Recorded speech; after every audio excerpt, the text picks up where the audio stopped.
Hi hello good morning. I hope आप लोग स्वस्थ होंगे, मस्त होंगे। YouTube channel CCI with job में आप लोग का हार्दिक स्वागत है।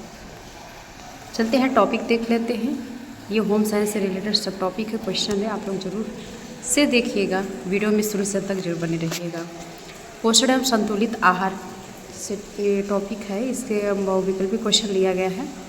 पहला क्वेश्चन ये कह रहा है कि संतुलित आहार के पोषक तत्वों में से कौन सा तत्व सम्मिलित नहीं है। तो संतुलित आहार में पोषक तत्वों में से कौन सा सम्मिलित नहीं है, तो पोषण संबंधित नहीं है। आगे कह रहा है कि पोषक तत्वों का वर्गीकरण निम्न में से किस आधार पर किया जाता है, तो शरीर निर्माणात्मक पोषक तत्वों के आधार पर पोषक तत्वों का वर्गीकरण किया जाता है। आगे कह रहा है कि किशोरावस्था में लड़के एवं लड़कियों को क्रमशः कितनी कैलोरी ऊर्जा की आवश्यकता होती है, तो कितना है 2650 से कितना है 2650 से लेकर कितना है 2080 ऊर्जा कैलोरी यहाँ पे बात कही गई है। इसका ऑप्शन होगा ए सही होगा। आगे कह रहा है कि रतौंधी रोग किस विटामिन की कमी से होता है, तो विटामिन ए की कमी से रतौंधी नामक बीमारी होती है। आते हैं अति लघु क्वेश्चन पे, देख लेते हैं। संतुलित आहार क्या है?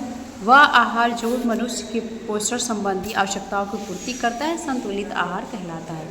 संतुलित आहार के पोषक तत्वों का नाम बताइए। जो संतुलित आहार पोषक तत्व कौन कौन से हैं? कार्बोहाइड्रेट है, वसा है, प्रोटीन है, विटामिन, खनिज और जल आदि, ये सभी 6 पोषक तत्व माने जाते हैं। आगे कह रहा है कि परिसंचरण तंत्र से क्वेश्चन है कि परिसंचरण तंत्र का प्रमुख अंग है कौन सा? हृदय। हृदय क्या है? परिसंचरण तंत्र का प्रमुख अंग है।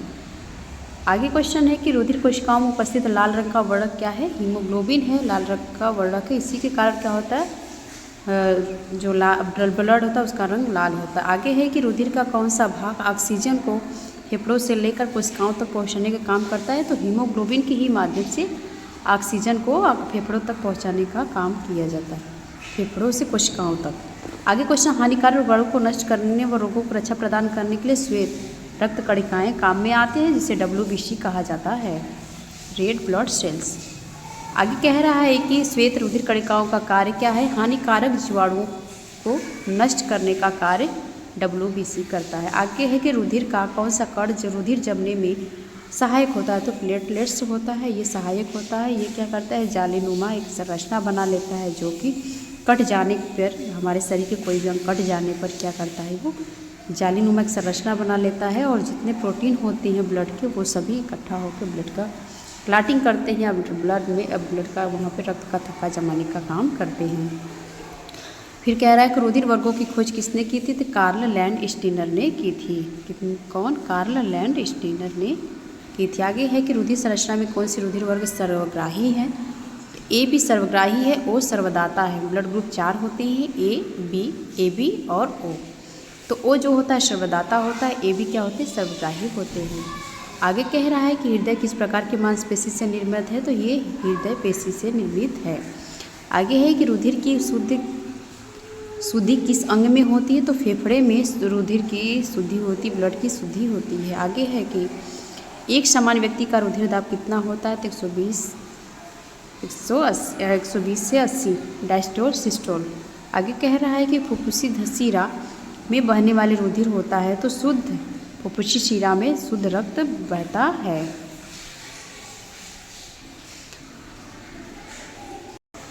श्वासोच्छ्वास पर देख लेते हैं, इस पे क्वेश्चन कुछ बहुविकल्पी हैं।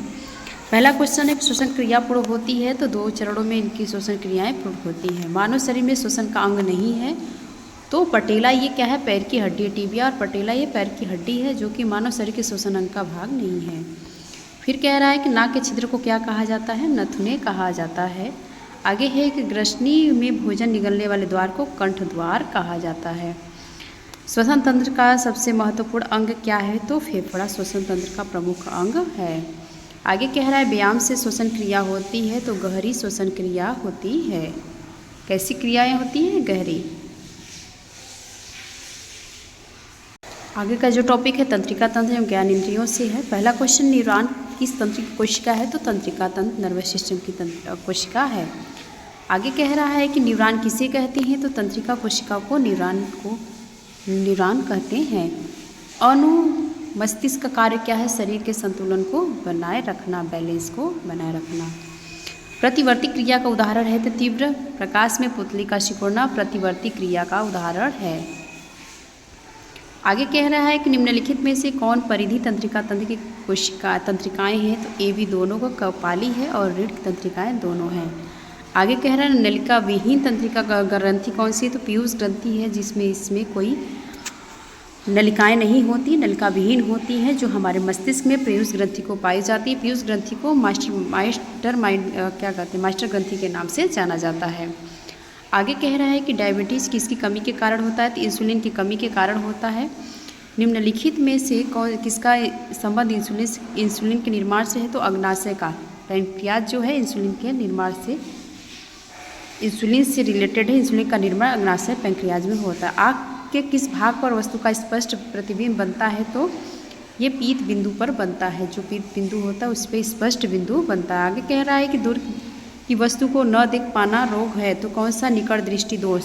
विपरीत है इसमें बात करें, दूर में निकट नहीं दिखाई देगा, निकट में दूर की दिखाई नहीं देगा। फिर आगे कह रहा है कि एक छात्र मेज पर रखी पुस्तक पढ़ने में कठिनाई अनुभव करती है, परंतु श्यामपट्ट पर लिखे शब्दों को ठीक पढ़ लेती है। इस दोष को क्या कहते हैं? तो दूरदृष्टि दोष कहा जाता है।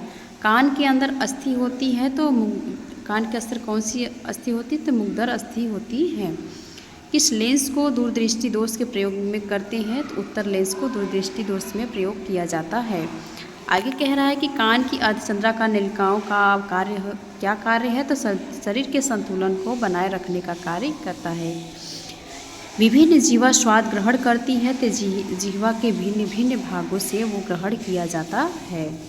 आगे का टॉपिक है जनन तंत्र, प्रारंभिक क्रिया विज्ञान एवं अंतःक्रिया ग्रंथियाँ से क्वेश्चन है। पहला है कि बाह्य मादा जननांगों को सम्मिलित रूप से कहते हैं, क्या कहते हैं? भंग कहते हैं, भंग के नाम से जाना जाता है।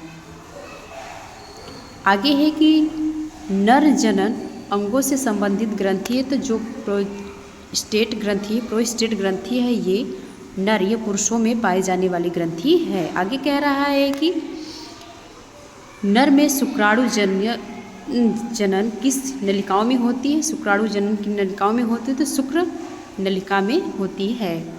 आगे है कि वृषण की अंतराली लीडिंग कोशिकाओं से स्रावित हार्मोन्स को क्या कहते हैं? तो टेस्टोस्टेरॉन कहते हैं। ये पुरुषों में पाए जाने वाला हार्मोन्स पाया जाता है, टेस्टोस्टेरॉन हार्मोन्स कहा जाता है। आगे है कि निम्न में से कौन मानव में मादी जनन तंत्र का भाग नहीं है? तो शुक्रवाहिनी नहीं है। शुक्रवाहिनी मानव जो मादा होती है उनके जनन तंत्र के भाग नहीं है। अंडाशय, गर्भाशय योनि ये सभी होते हैं। आगे है कि ग्राफिकल पुटिका पाई जाती है, तो ग्राफिकल पुटिका किस में पाई जाती है? तो स्तनधारी के अंडाशय में पाई जाती है। स्वास्थ्य शिक्षा के कार्यक्रम, पर्यावरण का प्रभाव देख लेते हैं। क्वेश्चन है कि लोगों को स्वास्थ्य के सभी पहलुओं से अवगत करना क्या कहलाती? तो स्वास्थ्य शिक्षा कहलाती है। आगे है कि स्वास्थ्य शिक्षा से सम्मिलित है, तो ये सभी पर्यावरण, शारीरिक स्वास्थ्य, सामाजिक स्वास्थ्य, ये सभी इसके अंतर्गत आते हैं। आगे क्वेश्चन है कि स्वास्थ्य शिक्षा में सहायक संस्थाएं मानी जाती हैं, तो परिवार है, विद्यालय है, नगर निगम, ये सभी माने जाते हैं। आगे है कि परिवार नियोजन केंद्रों में किस संदर्भ में जानकारी दी जाती है? तो जनसंख्या वृद्धि पर जानकारी दी जाती है। आगे क्वेश्चन कि यूनिसेफ का मुख्य कार्य क्या है? तो यूनिसेफ का मुख्य कार्यालय है कहाँ पे? तो न्यूयॉर्क में ये है। यूनिसेफ भी एक संस्था है जो ये न्यूयॉर्क में पड़ता है, इसका ऑप्शन बी है। आगे है कि स्वास्थ्य शिक्षा किसे कहते हैं?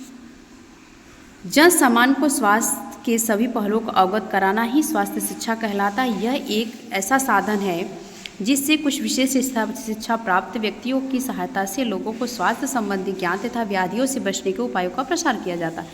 ये ऐसा स्वास्थ्य संस्था है जिसमें मतलब स्वास्थ्य के सभी पहलुओं को ध्यान में रखते हुए शिक्षा को बनाया गया है, जो स्वास्थ्य शिक्षा के अंतर्गत आता है।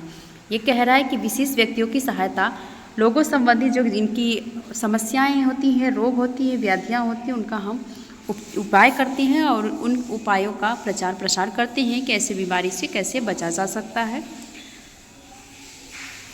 आगे देख रहे हैं प्राथमिक स्वास्थ्य केंद्र क्या होता है, ये सभी को जानना जरूरी है। यह स्वास्थ्य ग्रामीण जनता को स्वास्थ्य संबंधी नियमों की जानकारी देने, रोगों से बचाव स्वच्छता, शिशु को देखभाल, गर्भवती स्त्रियों को पोषण से संबंधित जानकारी प्रदान करने यह केंद्र निःशुल्क होते हैं। प्राथमिक स्वास्थ्य शिक्षा क्या है कि जो ये तो पहले तो निःशुल्क होते हैं और इस सभी स्वास्थ्य के बारे में संबंधित जानकारियाँ दी जाती है, रोगों से बचाव के लिए, सुरक्षा के लिए, देखभाल के लिए, इन सभी की जानकारियाँ दी जाती है। गर्भवती स्त्रियों को पोषण कैसे दी जाती है, ये सब के बारे में बताया जाता है। अब यहाँ पे क्वेश्चन है कि राष्ट्रीय एवं अंतर्राष्ट्रीय संस्थाओं के नाम बताइए जन स्वास्थ्य के कार्यक्रमों में सहायक है। तो पहले तो यहाँ पे राष्ट्रीय अंतर्राष्ट्रीय दोनों संस्थाओं की बात की गई है। तो जन स्वास्थ्य संबंधित यहाँ पे संस्थाएं जो विश्व स्वास्थ्य संगठन, जिसे इंग्लिश में WHO कहा जाता है, यूनिसेफ संस्था है, और यहाँ पे केयर संस्था है तथा रेड क्रॉस सोसाइटी भी, ये सभी संस्थाएं राष्ट्रीय अंतर्राष्ट्रीय लेवल पे काम करती हैं। आगे कह रहा है कि केंद्रीय स्वास्थ्य ब्यूरो की स्थापना कब हुई थी। तो उत्तर प्रदेश के देश में स्वास्थ्य शिक्षा संबंधी जागरूकता लाने के लिए सरकार द्वारा ये 1956 में केंद्रीय स्वास्थ्य मंत्रालय के अंतर्गत केंद्रीय स्वास्थ्य ब्यूरो की स्थापना की गई थी। किस सन में? तो 1956 ईयर में किया गया था।